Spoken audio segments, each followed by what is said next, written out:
Going into his room. Finally. Hey.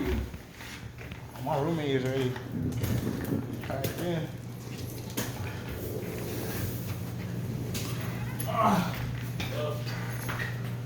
My room. Pretty nice, coach. Yeah, I think it is pretty nice. Yeah. Not bad.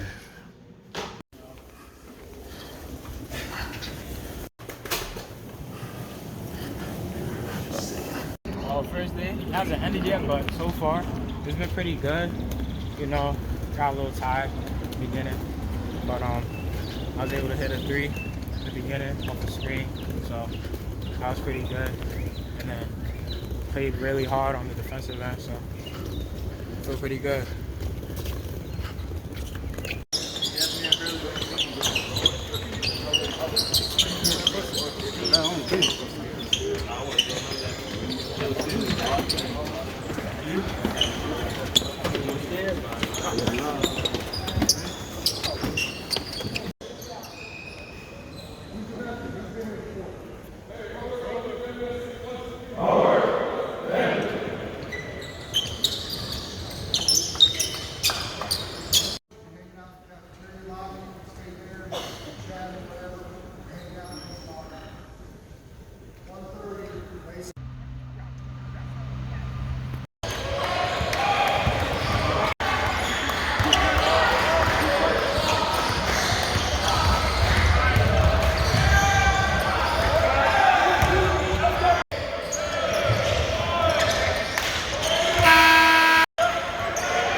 First day, it hasn't ended yet, but so far, it's been pretty good.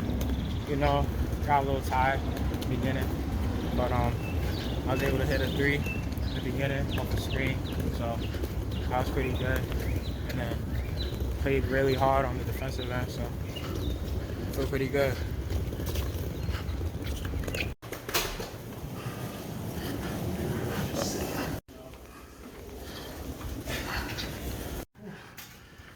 Going into his room. Finally. Hey.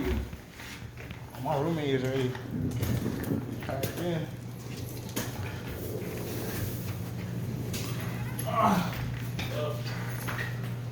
My room. Pretty nice, coach. Yeah, I think it is pretty nice. Yeah. Not bad.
can start to adopt is a next play mentality.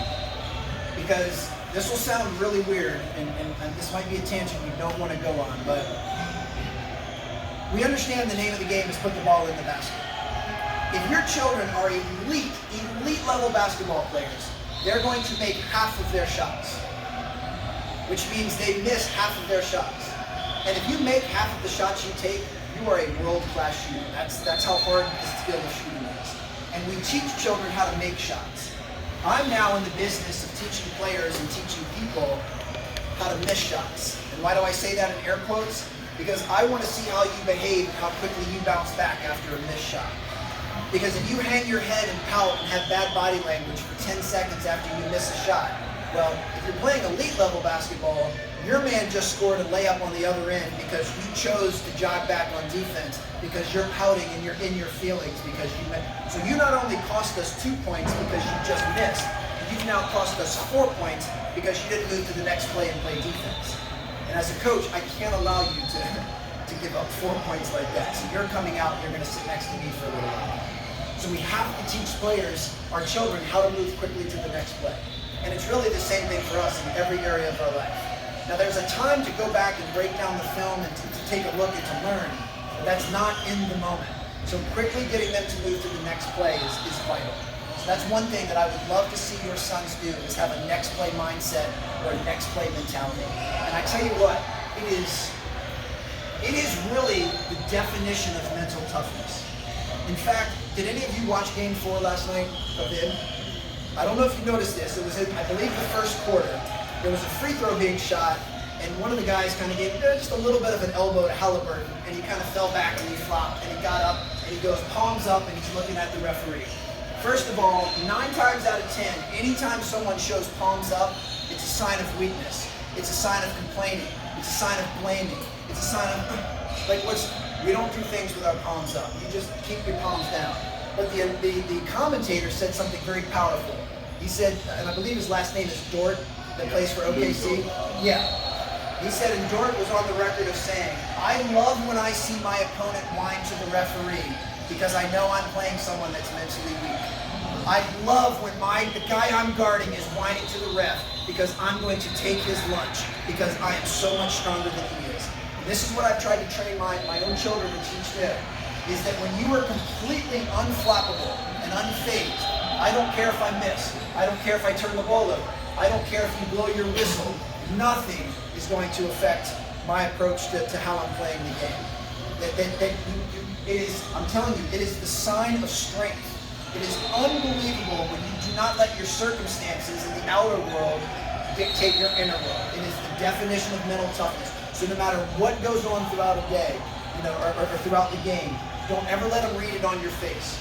The best players that I've ever seen, and this is someone like even like a Stephen Curry, I should not be able to know whether or not you made or missed your last shot based on your face.